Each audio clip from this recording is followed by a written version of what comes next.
Thanks for listening to the Lakers Fast Break podcast, part of the Hoopheads Podcast Network. Check out all their awesome basketball shows today at hoopheadspod.com.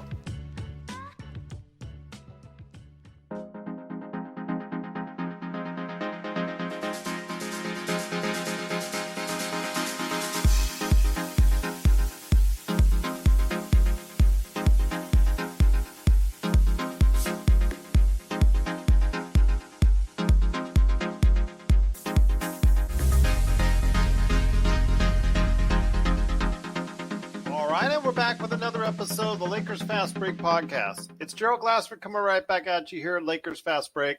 Pop Culture Cosmos, Inside Sports Fantasy Football, and Game Source. We truly appreciate everyone out there listening to all of our shows. And if you can, please give us a 5-star review on Apple Podcasts.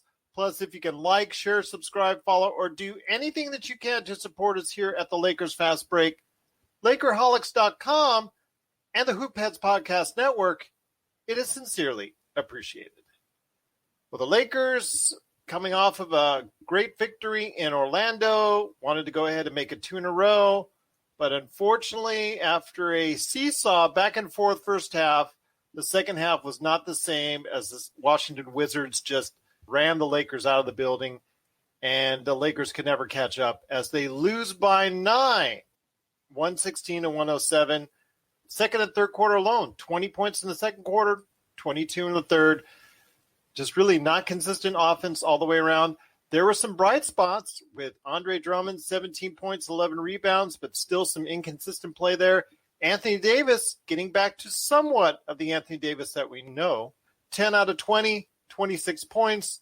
Just not enough all the way around. I mean, Ben McLemore gave us 16, Montrezl Harrell 12, Dennis Schroeder 13, Kyle Kuzma 11, but the defense, we did not get enough from the defensive side as Russell Westbrook went for triple-double, extending his own record for the month of April. And here today to talk about the game and Russell Westbrook's record for most triple-doubles in a month. He's a good man indeed. We'll start off with the man, one of them, that tells you a lot about Lakers history at Lakerholics.com. It is MagicMan. And Sean Grice, I will ask you this. How disappointing was today's game? On a scale of 1 to 10, Gerald, I'd have to say right now as a Laker fan, I'm at an 8. The Wizards aren't playing as their record shows. Hats up to them. Bradley Beal and Russell Westbrook, you do not want to play this team now in the play-in tournament. And God help the Eastern Conference contender that has to play them in the first round. Regardless of that, I still felt if we brought the defensive effort that we normally bring, the Lakers would be in this thing and we could probably pull it out with the AD back. But it didn't come to fruition, Gerald. I thought Vogel's substitution patterns were a little weird, even for him experimenting tonight. Bringing Anthony Davis back in down 19. I thought he would have waved the white flag then, but he didn't. We came back. It was 107-98. And look, we brought in Ben McLemore to make these big shots. And he needed to make that shot to bring us within striking distance. And what happened? He missed. And Russell Westbrook got a 3-point play on the other end. That's a 6-point swing, and that was basically the game. That was basically the game. And Ben McLemore, you're going to get a lot of shots. 4 out of 12 from 3. Again, this is what, LakerTom was asking for, a high-volume 3-point shooter. Unfortunately, he's very streaky, and shooting 33% isn't going to get it done.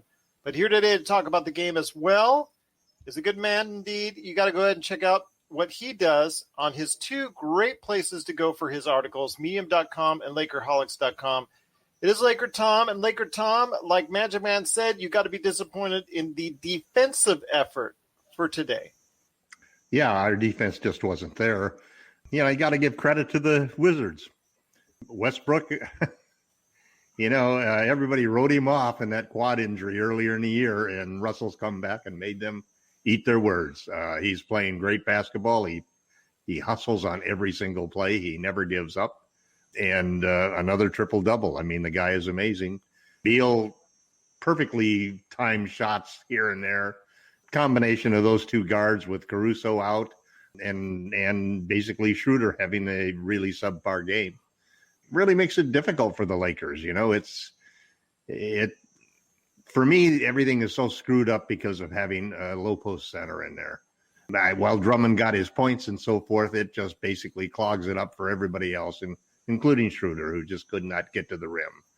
And they don't really have any shot blockers there. So this was one of those games where basically the Lakers mailed it in and they took a loss as a result of it. The news that LeBron is coming back possibly on Sunday, if not even possibly on Friday, sort of struck me that the team kind of like had a flat game because they were just tired. They're just tired of trying to compete and stay in there without LeBron while AD is trying to get his sea legs beneath him. And this was just a real disappointing game.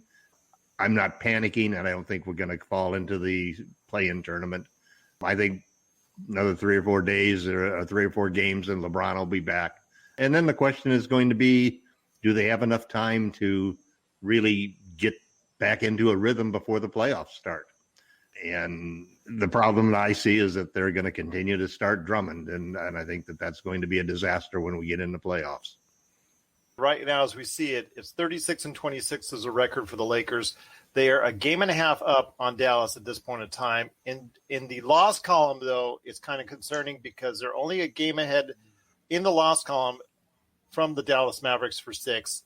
Then they're 2 games in the loss column ahead of Portland Trailblazers for 7th. And then only 3 games ahead in the loss column for the 8th and 9th seeds, Memphis and San Antonio. So there's no way they're going to be falling down all the way to 10th where the Golden State Warriors are at 31-31. But I am concerned if this downturn continues and the inconsistent play follows, Sean, that like LakerTom has hinted, that possibly a play-in tournament for the Lakers might be in store. I'm hoping not, but we'll wait and see. I hope not either, Gerald. I think what happened in the last few days, as I've talked about on the blog, has ultimately been our manna from heaven, our blessing in disguise for the 5th seed. The Dallas Mavericks lost 2 huge games to the Sacramento Kings. They should have won both of those games. If the Dallas Mavericks had won both of those games, guess what, Gerald? As a result of our loss tonight, they would be in the 5th spot. But they're not. So I believe that at some point in time, they may catch us. And Laker fans might be a little concerned that you see a Mavs team in the 5th spot with the same record as the Lakers. But while I am concerned as you are, I still think we're going to maintain the 5th seed. I don't think we'll see that inconsistent play. I don't think we're going to go 10-2 over our next 12 like some people think. I thought if we went 8-4 in the last 12, Gerald, we could hold down the 5th spot. I still feel that way because, look, the Mavs have an easy schedule down the stretch, but they do have 2 big games here next week against the Heat and the Nets. And if the Lakers can win, and by the way, this game on Friday and Sunday are must-wins. So the Lakers need to win these 2 games to maintain this edge, because the Mavericks do have a little blip in their easy schedule this week. They play the Wizards, they play the Heat. Well, also joining us today is a good man indeed. He just popped in the Midwest right now, coming out of the good old Detroit, Michigan, or in the Michigan area, I would say. It is LRob, and LRob, you got to be disappointed with what the Lakers showed on defense tonight. Offensively, a little bit more than normal, and thank you so much for the thumbs up, Albert. We truly appreciate it. Always great to hear from you. But LRob, I want to go ahead and break it down with you, my friend. You saw some things on defense that were kind of concerning, even with rumors that LeBron's return may be just around the corner. Yeah, thanks for having me, Gerald. You were right, Detroit, the 3-1-3 representing. But, yeah, the defense was a step slow. The rotations were bad. I don't know, man. I mean, AD, you're working your way back into shape, but he just, I think he let the team down. And his effort probably team, kind of feeds off of his effort, and it really wasn't there defensively for most of the game. So yeah, I'm trying to think of who played decent defense on the team, and I don't know. Kuzma was battling, but a little bit on defense. Dennis looked like he, like Westbrook was like, I schooled you in OKC, and I can take you anytime I want. So it wasn't a good effort. I thought Drummond was decent. He should have got more minutes. I mean, he was the one playing with the most life to me out of all the guys today. But yeah, lackluster effort. Disappointing. Very disappointing. Very disappointing indeed. And again, we cannot continue to see these kind of efforts, or else we're going to be losing the fifth spot. And we need to maintain that, because I think it's going to be to their advantage to go in with a matchup they feel that they can win, and win confidently, against the Denver Nuggets going into that first round. I would rather not have them go into a playoff matchup against the Clippers. Suns may be a different story, because they may have some confidence going in against the Suns, but the Clippers, there always is that air of doubt. But LakerTom, I wanted to ask you this before we go ahead and get what you guys are talking about at Lakerholics.com, and that is this. You see the inconsistency on the defensive end, but I also saw the inconsistency on the offensive end. What happened in that second and third quarters? Because they were gelling so nice in the first, and as MagicMan stated earlier, they gelled very nicely on the offensive end at the end. They outscored Washington on both those quarters, but they got slam dunked in the second and third quarter. And it not only was it because of inept defense, but it was because the offense was not clicking as well. I don't know what Frank Vogel is trying to do with his rotations, but the rotations were just terrible tonight. It just seemed like he was putting the wrong players in at the wrong times. And one of the things you have to think about is all 30 teams that play in the NBA are capable of winning on a good night. And the Wizards are have the best record in the last 13 games of anybody in the league. And then you start talking about worrying about being able to be confident that you can go into Utah or go into Denver and take care of the Nuggets. The Nuggets are 7-1 since Jamal Murray went out. So, you just can't presume that everybody else is going to fall into the way that you want them to. And so you've got to go out there and you've got to win the games that are winnable. This was a winnable game. And the Lakers basically allowed them to continue to stay close all the way through. They didn't have anybody on defense who could stop Westbrook. They had nobody on defense who could stop Beal. So you've got two all-star guards there. We've done that with the Rockets before. We've done it against a lot of teams, but we just didn't have it tonight. And there weren't really many defensive schemes. And I think that the pushing the ball that that Washington did, and the way that they're playing right now, the way that the energy and drive that Russell Westbrook has become contagious on that team. They deserve the win. They played better, and when they were threatened down the stretch, they hit the clutch shots they needed to hit. Every time we got within striking distance in the fourth quarter, they had a shot to come back and end that. And then the other side of it is points in the paint. We got killed in the paint. I mean, their bigs were actually just ending up in the paint on small players over and over. I thought Drummond played a good game on offense. It still frustrates me to see a 6'10", 280-pound guy doing little flip shots instead of just dunking the doggone ball. But he's got some good little spins and twists and things to get the ball in. I'd rather see him ram the ball down the throat of somebody and really just dunk the ball. That's not Dre's game. He's got little flip shots and so forth, and that's how he's going to score. And this is a team where he should have scored a lot of points against him, and he did. But the problem that we had in this game wasn't our offense, it was our defense. We just did not have defense in the paint. We did not have rim protection in the paint. Anthony Davis has yet to make what I thought was a superb defensive play that reminded me of how he played in the playoffs last year. His defense has been very lackluster. He's been flat-footed as guys dunk over him. Although he did get that definitely was an offensive foul when Rui went into him on that dunk. So, it's just one of those games where you can't just think that you have it made. You can't just think that you've got the 5th seed in lock, that you're not going to get into the play-in tournament, that it would be an insult if you got into the play-in tournament, because you can't control those things. All you can control is going out there and beat a team that is a winnable game, and we didn't do that. You're absolutely right, Gerald. The next 2 games are critical. They have to win Friday and they have to win Sunday. I said that. I knew you were going to say that. Yeah, Sean gets the credit for that one. Sorry, Sean, excuse me. My apologies. But those are critical games. They're winnable games. We cannot blow those games. And I do think that we'll get your 8-4. We may not get my 10-2. But, there's still 11 games left, so you don't know. It's very possible. Last year, I think that we were fortunate to be able to come in there, have 8 games in the bubble after being off for 4 months, and the team really gelling, not necessarily in the bubble, but gelling when we got into the playoffs.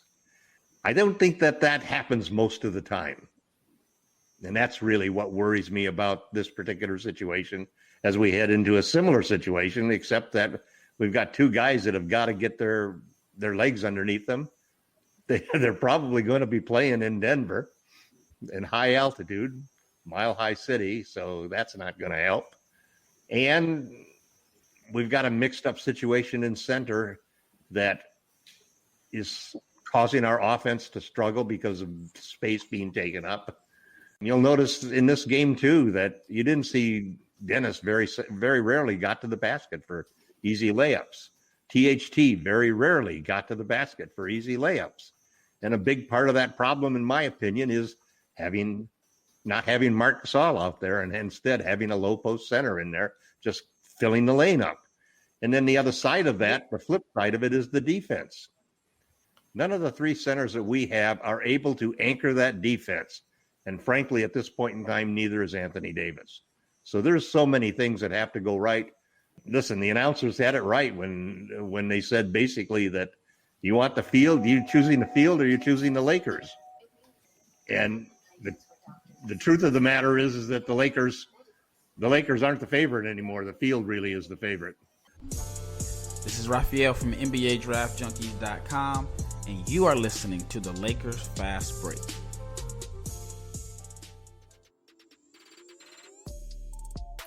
Hey, hoopheads, we all hate ankle sprains, and they happen way too often. Ankle injuries are the #1 sports-related injury. Arise is trying to change that. With the iFast, your athletes get preventative protection and full mobility.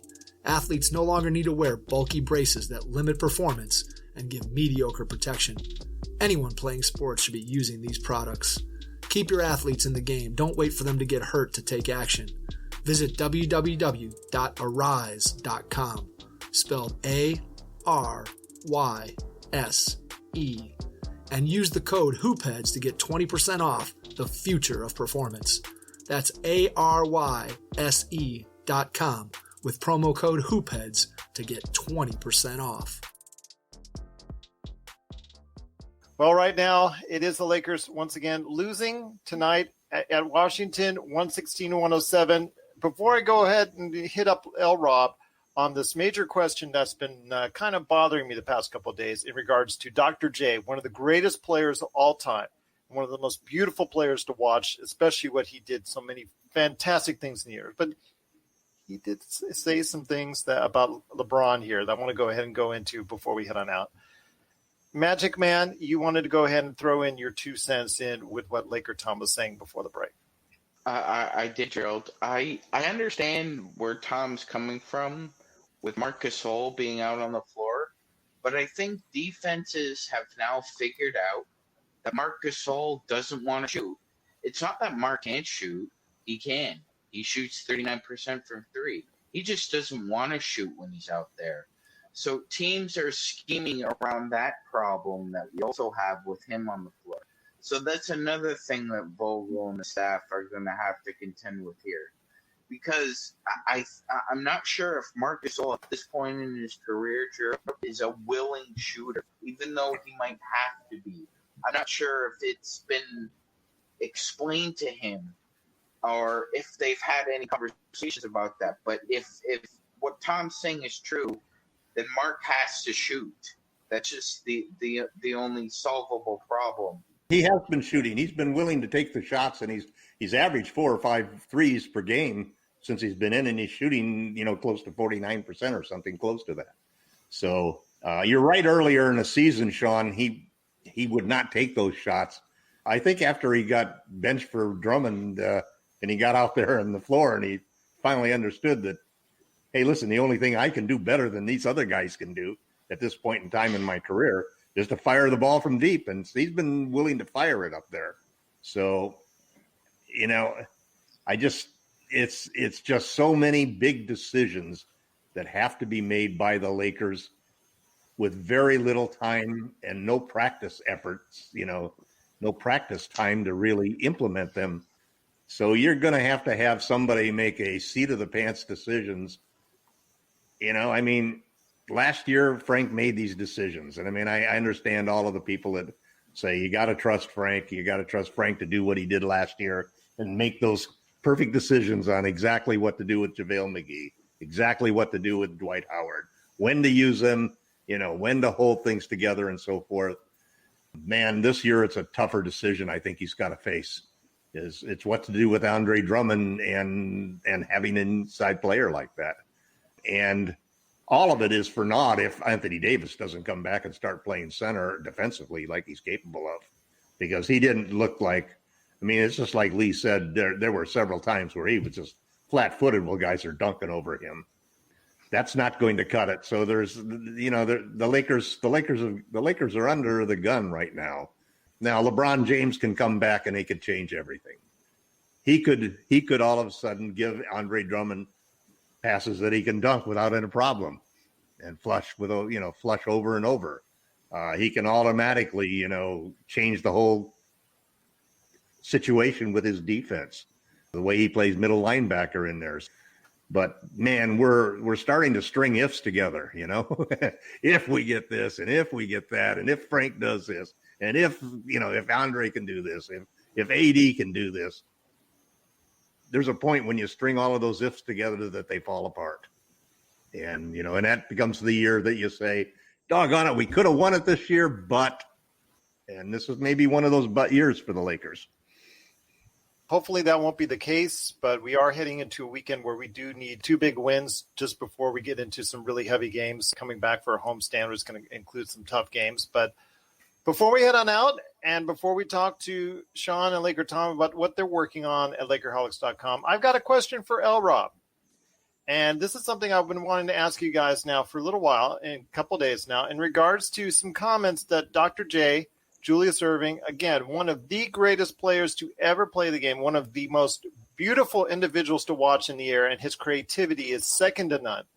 He did some things that have yet to be repeated at all by anyone in the NBA. He recently made his all-time player list, and it got even more notoriety than Jeannie Buss in regards to her all-time Laker list. And the reason why that everybody was making a big stink as far as Dr. J is concerned is the fact that he left out one player off of any of his all-time lists, and that was LeBron James. And his reasoning was not because of whether he thought it was a good player or not. It was the fact that he thought that, he said that LeBron James is responsible for creating these super teams. Now, you could say that, you could not say that. That's up to you. I'll leave that up to debate as far as taking his talents to Miami and all that. But I want to hear your thoughts first off, LRob, on this. Dr. J, I have a tremendous amount of respect for, a basketball savant, truly a great individual, and a Hall of Famer deluxe, one of the greatest players of all time, no question about it. But it sounds like I know we talk about LakerTom sometimes being Clint Eastwood in El Camino, that guy, get off your lawn type deal. Hey. Well, hey, I'm sorry. I liked Walt. Walt. Well, he was the hero in the end. Let's put it that way. He was the hero in the end. But I think Dr. J's comments were, unfortunately, he was a little bit out of hand. Who did he put on his team? Who did he have on his start? Did he? To be honest with you, I got to check on it to make sure who he put on his list. But I know the big news, and obviously the ones that everybody was following, was keeping LeBron way off that list. That was the big thing. Dr. J, like you said, one of the greatest to ever do it. He was like a Steph Curry, like a Magic Johnson. He changed the game. He was must-see NBA. When Dr. J was coming to your town and we didn't have all these games on cable, you got tickets and you wanted to be in the house to see the doctor make his house calls. Pet peeve of mine is I don't think the ABA gets enough respect. Love that. Love that color of the red, white, and blue on it. Yeah, I mean, I don't think they get basketball. enough respect. When you seen Dr. J and those Nets teams, those teams were really good. They were as good as the NBA in the mid-'70s. Well, he's got a great team. Now, let me tell you his teams. His first team is Oscar Robertson, Jerry West, Wilt Chamberlain, Bill Russell, and Elgin Baylor. His second team is Michael, Magic, Larry, Karl Malone, and Kareem Abdul-Jabbar. Yeah, that would be they're all from a certain generation. Sounds like he's going by eras then. But anyway, you can't blame. I mean, I recall when Doc was on the Sixers that they ended up getting George McGinnis. And they had Doc, and they had McGinnis, and they had a really, really, really good team. They had Doug Collins, who was a really good player. They had World B. Free. They had a great team. So, and of course, Lakers had super teams. Yes, LeBron did create that type of atmosphere. But you know what? That was almost, 10 years ago? At some point, you got to let it go. The man has done enough to prove that he is certainly one of the top 4 or 5 players to ever play, if not the greatest, before it's all said and done. So we'll see how he finished writing the final chapters to his book. But at some point you got to get over that and move forward. So I know Doc is old school and he's hanging on to that. But yeah, that's a little bit out of bounds to me. But let me say this about Tom's comment. I do want to follow up on that. I agree with you that Vogel has a lot on his plate now that he didn't have last year. You got so many different moving parts last year. I think the only person he had to work in was Keith last year. We had the same team all year, didn't have those big injury problems. So he's got his challenges cut out for him. Their defense was usually on a string last year, and it has been good this year, but now it looks so disjointed now. I mean, you got not only working in Dre, you got to try to figure out McLemore, who, you know what, I mean, I know Tom loves his shooting, but boy, first time he makes a just play solid defense. He gets backdoor as soon as he gets in the game. It's like, come on. Anyway, but yeah, Vogel's got a lot to work out. And you appreciate Caruso in games like this when you don't see just a guy out there doing the basic, fundamental stuff, making smart plays. You miss a guy like that, and it shows in games like this. So I'll get off my soapbox now. But yeah, out of bounds, Doc. Bad call.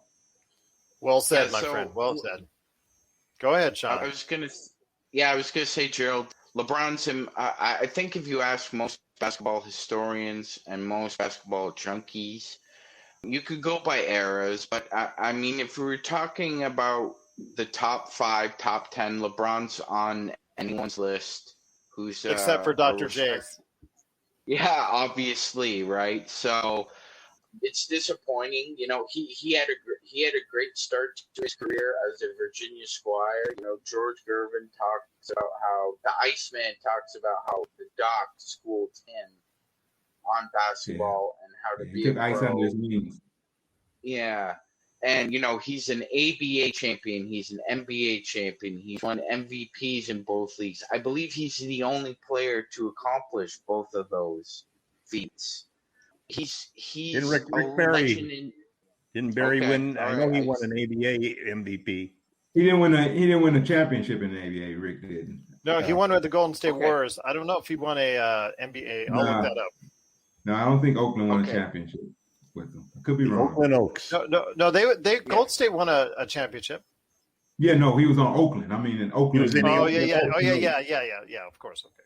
Go ahead, Sean. Anyway, sorry, Jared. Yeah, regardless, you know, I think it was a little out of bounds, but hey, you know, he's stuck in his ways. I just did some research today, Gerald, and I found out Moses Malone was a free agent, and who did he sign with again? Oh, that's right. He signed with the Philadelphia 76ers, who already had a loaded team. So I mean, he wants to talk about super teams. He was on it, like Lee was saying, he was on one in the ABA. He was on one in the NBA. I mean, if I'm not mistaken, before Moses even got to Philly, Dr. J had gotten to the finals, but he couldn't climb the mountain without Moses. Yeah, he lost three finals to Portland 77 and the Lakers in 80 and 82. So yeah. Yep. Yeah. And Now, they also left off another player from the current era that I think is among the top 10 players in the league history, which is Steph Curry. You know, you can take 10 guys from back in that era, but there wasn't a single guy that played after. Okay. Well, this is going to get into an all-day debate. Again, if we talk about greatest Lakers and greatest basketball players, those are two podcasts for two separate days, and that's 2 hours right there of content I want to save for the summer. That's definitely when we're going to need it. So right here at the Lakers Fast Break. We're signaling the ref for a quick timeout, but we'll be back with more of the Lakers Fast Break podcast.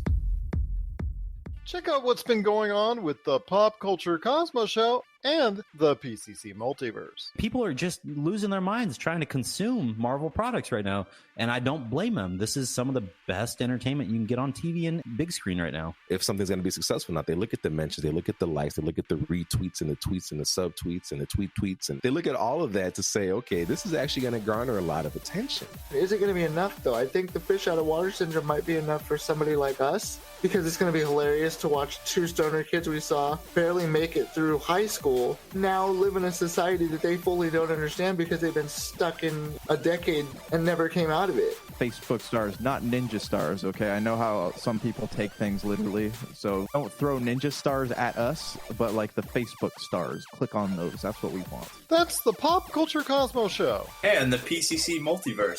Catch our shows on Worldwide Radio 7 days a week and wherever you get your podcasts.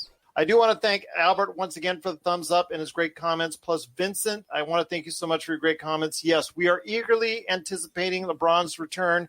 But before we head on out, LakerTom, I know you're working on some stuff. MagicMan as well, and LRob and I are eager to comment on it at Lakerholics.com. So LakerTom, what you working on at Lakerholics.com? Well, I was hoping for a big game from Dennis Schroeder because I was working on a Dennis Schroeder article. That was the curse right there. Unfortunately, Dennis didn't have a game. No, you know, one of the things that I've been looking at is I've been looking at Dennis's production every month. And the two areas that I've really always had concerns about Dennis were his three-point shooting and his assist-to-turnover ratio, because he's never been over 2. And just to be a capable point guard, you've got to do at least 2 assists to every turnover, and ideally 3 assists to a turnover.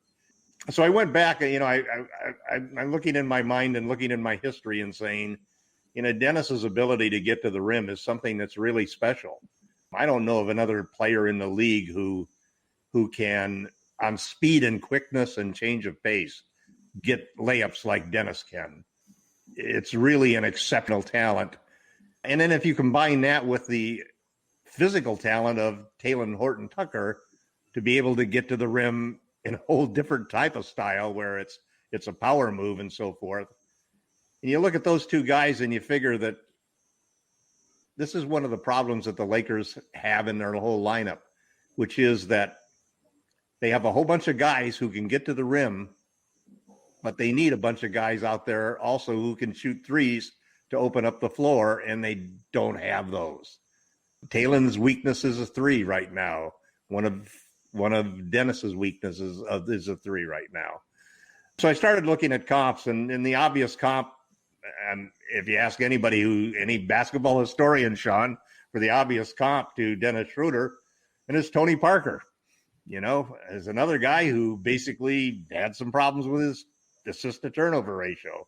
Never could seem to get more than 4 or 5 assists per game and always had at least 2 turnovers per game.